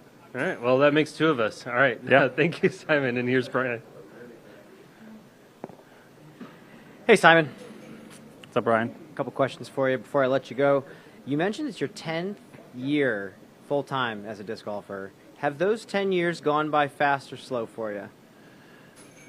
You know, it feels like it went by really fast, but if I look back at 2014, my first year in the U.S., it feels like really long ago. It's weird. Like, looking back, it feels like everything went fast, but if I put myself back in that spot, it's like I was a different person. I was 21. Now I'm 30. Whole different life now. So I don't know. I would guess it went. Feels like a different world ago. As an athlete, as a thrower of the flying disc, how are you different now than you were 10 years ago? Oh, wow, that's a tough question. I think just much more mature in my choices, much slower, and I've had the fun. And I still love throwing the disc, but it's more about control now than the show off. Do you have fun controlling the disc as much as you did throwing the aggressive shots? It's not as fun, but it's fun enough to do it for a living. Understandably so. Let's zoom in then on the golf this week. How have your practice rounds gone, if you could give us any details? Yeah, actually, you know, there's some days before a tournament round, you're at the practice basket and you make every putt you can't miss, and then you go to the round and you miss every putt, and you just can't explain it to yourself. And sometimes you warm up and you have no feeling, like everything feels off, and you're missing a bunch of 20 footers to warm up, and you're like, what's going on? And then the round starts and you can't miss. So I don't know how to read my practice rounds right now. Yesterday I shot 8 under on the front 9, and I was like, I am the best player in the world. That's what it felt like yesterday. So who knows? Sometimes it's a good sign. Sometimes I then start putting too much pressure on myself because I was like, man, in practice I threw this perfect shot. I got to do it again. And I like to preach to amateurs or players who are struggling on tour a bit that throwing bad shots in practice is the best practice, because correcting a mistake is way easier than copying a perfect shot 2 times or multiple times in a row. That being said, I threw very well yesterday, and I'm about to play skins match, OTB skins, in like 20 minutes. So we'll see how that goes. I think that's the best kind of practice because it kind of simulates the tournament pressure a bit. You're playing for something and you're on camera. So yeah, I'm really stoked I get to do that for the first major. I have like the ultimate practice round, really. Well, thank you so much for the tips and insight. I'm sure a lot of people got some value from that. Good luck this week, and we will see you out there. Peace. We'll be back in just a couple.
All right, we're here with Missy Gannon.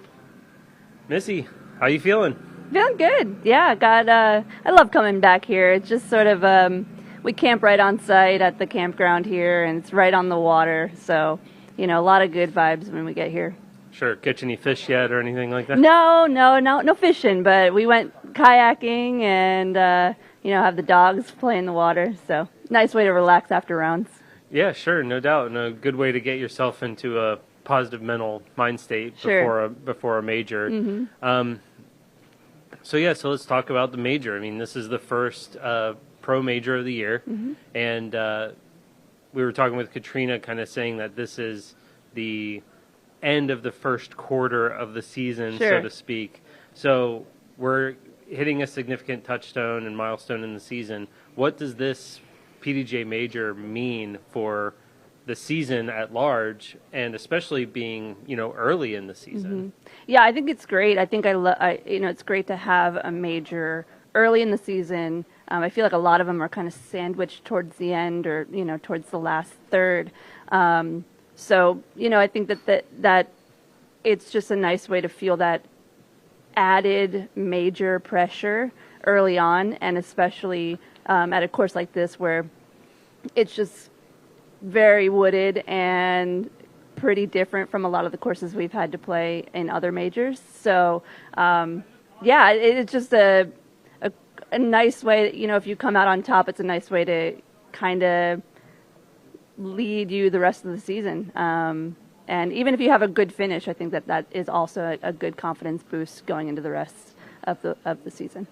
So, yeah, obviously every competitor out here is chasing, the title Mm-hmm. to get a major championship on their record. Yeah.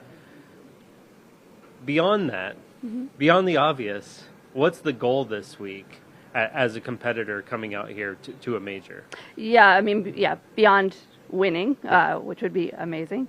And I feel really good about it. I think I personally, my standards have kind of gone up from top 10 to now top 5. And that's okay. Normally I don't have expectations like that, but it's just sort of something that I think I want to add that little bit of pressure. I used to not want to do those things, but I think that's just something I'm going to try out, and maybe it'll push me to do good things this week. So just a quick little, mental exercise here. Mm-hmm. In a single word, can you tell us what winning a PDGA major would mean to you? In a single word? Yeah. Everything? I don't know. I'm like a veteran now, so yeah, it would mean everything. I think that I've had really huge wins and successes, and people think I'm a major champion because of Throw Pink a couple years ago, but so it'd be nice to actually be a major champion so that, now they won't be wrong when they think I've won a major. But, I think it's there and it's possible, and yeah, it would mean a lot. Between tonight and that first tee tomorrow, Mm-hmm. what's the preparation look like? I mean, we're here within, your tee time is going to be here in like the next 18 hours or so, Mm-hmm. something like that. So what does that next stretch of time look like? Less than a day. Yeah, it's kind of busy, actually. I've been really busy, and it's good, but I haven't really had a chance to chill. But tonight even, I have a meet and greet, and then the player meeting. And then after that, I'm just going to hang. And I got my dogs, I got my husband. We're just going to chill at the campground and maybe watch the sunset, and that's about it. Well, you said it yourself. You're very busy, but thank you for joining us. Mm-hmm. And I'm going to toss it over to Brian. Great, Thank you. Hello, Missy. Hi, Brian. A couple questions for you.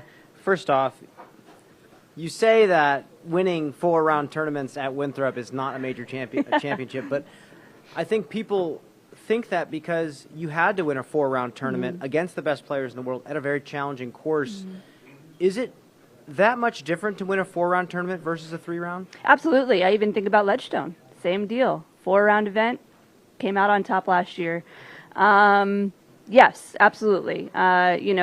you kind of have to be more mindful of how hard you go during the week. Obviously we have to practice, but there's good practice and there's overdoing it. You have to have the stamina mentally and physically. I think I'm a really good kind of bounce back player. I might have one shaky round and then I don't know, that kind of like snaps me back into it, and I tend to be able to keep climbing back. Hopefully I don't have any bad rounds out here, but I think that's kind of what's kept me out of some other events where I have like one bad round and then I just can't quite claw all the way back up. It's thankfully, I have some experience winning a couple 4-round events, so that definitely gives me some confidence going into this weekend. Well, last week there was a Silver Series event at North Cove, which was laden with OB, very similar to Winthrop, and clean disc golf out there put players well ahead of people who had more birdies than them. Do you feel like clean disc golf out here is enough, or is there a certain amount of birdies that they're going to have to get as well? It's interesting. I feel like I didn't look at the scores from last year. I don't really want to. I don't want to have any sort of idea. When I play practice rounds, I don't keep score. I'm trying to birdie every hole, and that's it. And I'm never going to be in the same exact spot every single time, especially on a wooded course like this. I have my desired landing zones, but you kind of have to it's going to come down to execution. It doesn't really matter, as long as you know what you're throwing off the tee and where the misses are, that's pretty much all you can prepare for. So yes, you must play clean, but you have to be able to scramble too. That's a big thing out here. Well, I want to talk about a couple different holes, actually. You mentioned a few days ago to me that you are throwing some forehands off the tee out here on this course, and everyone pretty much knows you as a backhand dominant player. What does it take for you to make the switch from a backhand shot to a forehand tee shot? Sometimes it just makes sense. It makes the most sense, and there's a couple of holes out here that the forehand is going to put me in the spot that I need to be with the most ease and still allow me to get the birdie. So even though I can't throw a huge distance forehand, you don't really need that out here, but it's just making those smarter choices. Even if I want to resist it, I have to fully commit to it and decide when it's necessary. So I think there are 1 or 2 holes. I'm kind of in between game plans on one tee shot in particular, whether to go real aggressive and make the birdie, actually make the eagle easier. Forget what hole that is. I don't know. We have a par 5 out there. I think it's hole 8 actually. So just I have to throw those shots in competition, or else I'm not gonna get better at them. So yeah. Well, thank you for that insight, and good luck this week. Thank we you. will see you out there. There's a lot of people rooting for you. Thank you so much. We'll be right back. Just a minute.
All right, we're here with Calvin Heimburg.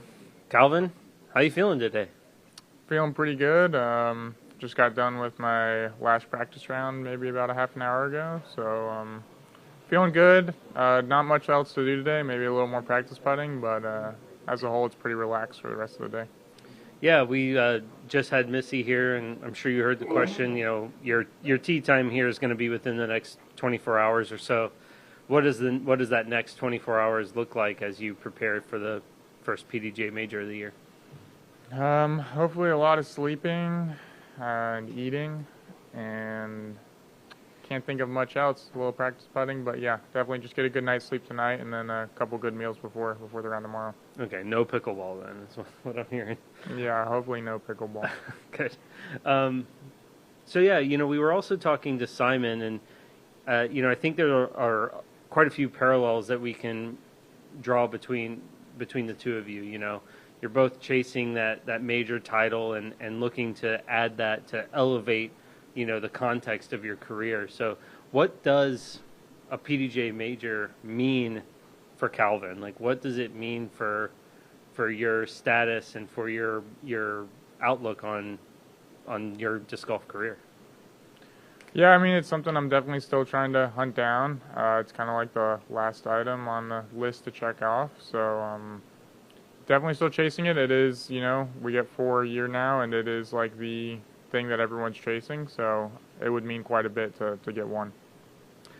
There's definitely discussion about kind of who's that top MPO player in the world right now, and there's not really a super clear-cut answer. There's a lot of people that could be in contention there, and you're obviously one of them.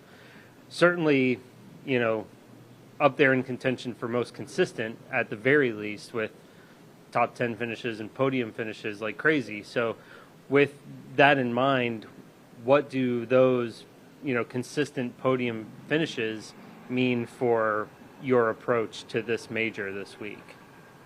I don't think what I've done prior to this week really has any impact on what I'm doing this week. I still just have to go out there and, throw as few shots as possible. So everything that's happened so far this year, it doesn't help me do any better at this event. So I just need to be focused on this event and every shot in front of myself. So I think it has shown that I've been very consistent this year, and I've played well. I've done quite a few things well. And hopefully that continues on to this event. But I don't think it's an indicator of how I'm going to do at this event, because in the end, this event is much different than any other event we've played. This is the first, I think this course is kind of much different than any other course we play on tour. It's a lot of pretty big shots in the woods, so it shapes up as a lot different style of disc golf than we'll see anywhere else the rest of the year. Okay. So you're kind of saying that maybe momentum isn't the most valuable thing you could have in your pocket coming into this event. What is really valuable as a competitor as you step up to that first tee tomorrow?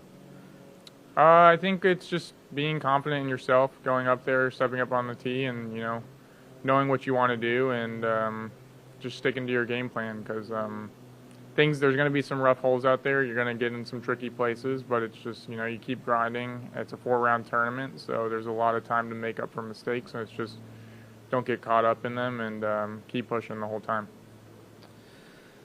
Is there anything out there on the course that you're really looking forward to attacking? Any particular hole or second shot or anything like that? I can't think of anything in particular. I mean, the course, I feel, for me, sets up really well to throw a lot of fairway drivers, which is something I'm very comfortable doing. So I'll be throwing a lot of fairways this week, and I think that's what makes me feel very comfortable on this course. Gotcha. All right, I got one more for you, and then I'll bounce over to Brian. We've asked a few players for their prediction on, what that low score that's going to be the champion this week. Do you want to give a prediction to go along with those folks? Yeah, I'm not entirely sure what the weather's looking like. If we have good weather, I would guess probably somewhere in like the low to mid 30s is probably like the winning score. I think that's about what it was last year. If we get some bad weather, I wouldn't even be surprised if someone wins with like a high 20s. So it's just we'll see what the weather does, and we'll see how people are stringing rounds together. All right, thanks, Calvin. Here's Brian. Hello, Calvin. A couple questions for you. In a little bit more detail, how have your practice rounds been going, and have you done anything different than just traditional stroke practice rounds? My practice has gone well. I mean, I don't really score any practice, so there's not even like stroke practice going on out there. I'm just going out there and figuring out my game plan, what's best for me to throw on every tee. So it's not like I really don't ever go out there and play a scoring practice round. I don't think that's really that important. I think having a number in your head can sometimes work you in ways mentally that you probably shouldn't be, because really the only shot that matters is the one you're about to throw. So my practice rounds have been going well. As I was saying earlier, I get to throw a lot of my fairway drivers, which is probably my favorite slot in my bag. So I feel pretty comfortable out here. Last week at North Cove, there were a lot of players giving a lot of respect to certain holes out there, and the course was playing tough. Do you feel like conservative play is enough to take down a victory here at WR Jackson? No, there's no out of bounds really anywhere, and I mean there are the woods that kind of act as bunkers, but if you play conservative, you're just not going to be giving yourself enough opportunities in order to score to win. We just talked about, like winning score is probably going to be somewhere around 30, so you have to get a lot of birdies and end up at 30 under, and I just don't think there's enough opportunities if you're just out there chipping around the fairways. You mentioned that this is kind of a unique course compared to what we see on the rest of the tour because of all the long wooded fairway shots, but also the element of scrambling is a part of the picture here now. We're not going to just get punished for missing a fairway. Do you enjoy the element of scrambling when it comes to playing disc golf? Yeah, I think scrambling is kind of a part of disc golf that's kind of gotten lost as far as, on all the golf course style courses, but definitely excited to do that. You get to see a whole new set of skills. You see people throwing untraditional shots, different angles, and just really seeing how creative people can be with the disc. Well, great. Well, good luck this week, and we will see you out there. Thank you. We'll be right back in just a couple minutes.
All right, we're here with new Disc Golf Hall of Fame inductee, Pete May. Pete, you were just telling me that you were recently inducted. What year were you inducted into the Hall of Fame? Last year, 2022. That's great. What does that mean for you? It was a shock to me. I was coming back from Miami. I had played in the table tennis national games, and they called me on the phone to tell me that, and it was so unexpected I couldn't talk on the phone. I was halfway between Miami and Augusta, and I think it was Brian Graham that told me, and I honestly couldn't answer. I was so surprised but honored, but it wasn't anything I had ever thought about or even felt deserving. I don't know what creates that. So anyway, I feel extremely peaceful about it and honored. I guess that's what I want to say. Great, that sounds good. Yeah. We've had a few players up here. We've had Paige and Paul, and they have a few world titles to their name, but so do you. Can you tell us how many PDGA world titles you have? I've won 13 world titles and 2 majors. So I guess I won 15 majors. What are the other two majors? Two US Tim Masters? Selinsky's. Tim Selinsky Masters. Okay, great. Cool. So 15 majors. I mean, boy, that Ken Climo, he only had the 12 World Championships, and you got the 13. So what do those majors mean to you? Like, how do they stack up against the Hall of Fame and everything else? Well, let me say this. I was a late bloomer. I didn't play my first disc golf throw. I was 57. So I started late in life. I'd been a semi-professional table tennis player my whole career, and I started playing disc golf because I was coaching a table tennis team, and they said, we've got this new game over at Pendleton Kim Clark. It's the best gambling game you've ever seen. I said, what is it?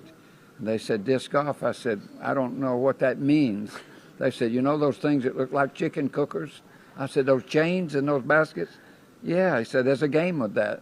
So that's how it started, and I had a lot of fun playing just fun rounds for 2 years, maybe with two discs. I played with 7, 11 $1 disc, and I didn't have a golf disc. I don't remember. Maybe it might have been a Whammo, and we just had a lot of fun.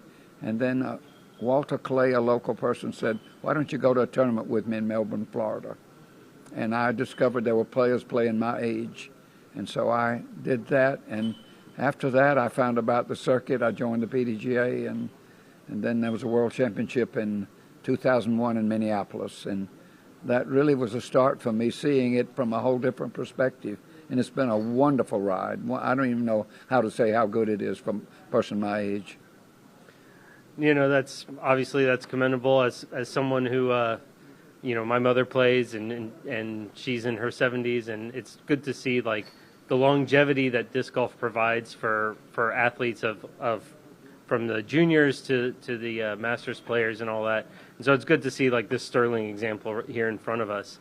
Going back to the majors and how that all shapes up to form a career.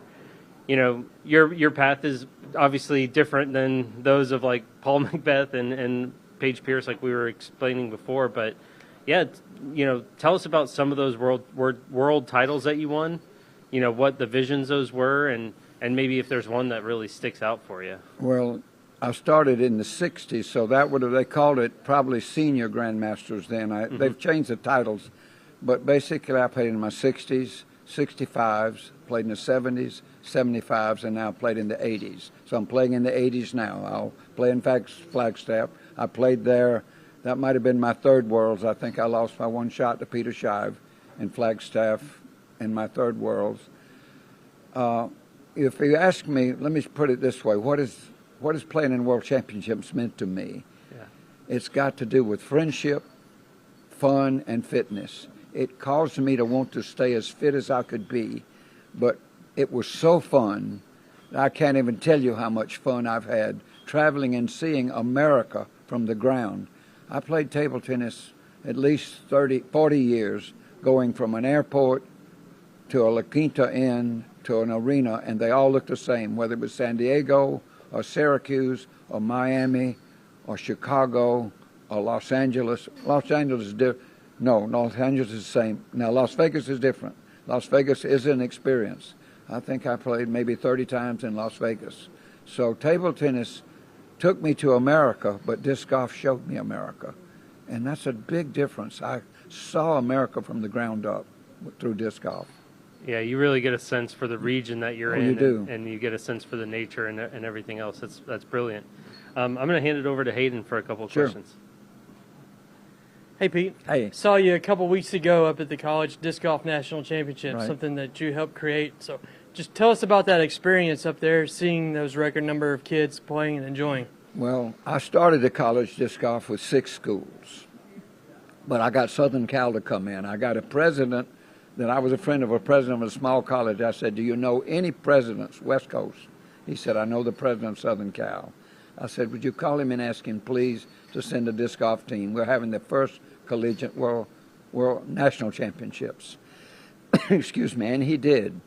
And so Southern Cal came, which made it truly a national championship. So that was the first year. So I saw it go from 24 players the first year to 700 in Marion, North Carolina, and it brought tears to my eyes. When I saw that run that they made, that I saw that on video. I didn't see that live. That's the most amazing thing I've ever seen. It's 700 college players running and just cheering about disc golf. So it's a rich feeling for me, and I'm grateful that I was able to get college disc golf off the ground. Is it shaping up to what you envisioned it to be once you started? When you Close. started it? My goal was 1,000 teams in round one, and I told every year I made that speech that we can do something no one has ever done, is 1,000 college teams in round one, and I've re-challenged John Baker to put that dream back alive, because I think that's possible for us to have 1,000 schools in round one. And you say, how would that be done logistically? You would play the school that is nearest to you in round one, reduce the travel, and let them figure out what to do in round one. They could even have a putting contest. I wouldn't care. Get me round one and round two, and then we'll take it from there, and we'll make the greatest college finals that anybody's ever dreamed of. And that's my dream, and I want to keep that dream alive, hopefully with John Baker and Jonathan Poole and those that are now in charge of it. It was a truly exciting event. You could tell how much the student athletes deeply enjoyed being there and competing. Yes, you could. Any updates from the Disc Golf Hall of Fame that you'd like to share with us? Well, an update is there's something new that's going to happen that they've got me involved in, and they won't tell me exactly what it is. So Andy and Mr. Poppin George is doing a great thing with the Hall of Fame, and I think they're going to use me in some kind of way, and I'm all ready. And I don't know what it is. Well, we look forward to finding out with you. Here's too. Brian. Hey, Pete. Hey. A couple questions for you before we wrap up. I have always said that the W.R. Jackson course captures at least a little bit of the true essence of Georgia when you're out there. In your opinion, being from Augusta, what is your definition of the essence of Georgia? Well, Augusta, Georgia is on the line between the coastal plains and the Piedmont region. There is a road in Augusta called Millage Road, and that is the dividing line. The ancient ocean came to Millage Road. So everything above Millage Road is Piedmont, is different kind of ground. The trees are different. Below the coastal plain and going down is more grassland, and it gets flatter, and then Piedmont. This is the foothills of the Mount Appalachian Mountains. So what you see here is different terrain, up and downhill. You see some swampy areas and some areas with pine trees mixed with deciduous trees. So you see something that you rarely see, and that's a dividing line in a topography, and that is truly what this course is. It's a dividing line from the coastal plains to the Appalachian Mountains, and I think the staff here has done an incredible job. I was with the crew starting out with this, helping out with it, and I never dreamed it would get this well-groomed in these forests. And I say they're very fair, it's very playable, very difficult, but lots of fun. So you see Georgia when you see this place here. Thank you so much for that. And I have one last question for you. Yes, sir. I will never forget watching you win a Legends World Championship and then running up to the stage to grab your trophy. What do you have to say to people in their 30s that say that they feel old? Well, old to me right now is 85, because I haven't been 85. I'm 82 now, and if you will stay fit, whatever fitness is to you, it's not about weight, it's about fitness. It's about breathing and moving. If you can breathe and move, you can compete in some game that fits you. I think that game makes you more alert. It makes you enjoy living and seeing what you can do. So disc golf came to me at the right time, and I feel I'm now fitter this year than I was last year because I've trained more for disc golf. I throw every day over 50 throws, every day. I don't play but maybe 3 or 4 tournaments a year, but I throw every day. It's my wake-up. It moves me, it moves my body, it keeps me limber, and I walk and pick up my disc, and I do that every day, and I wish others would do that. Pete, thank you so much for joining us. And with that, folks, the press conference for the PDGA Major Champions Cup is complete. We will see you tomorrow for round 1.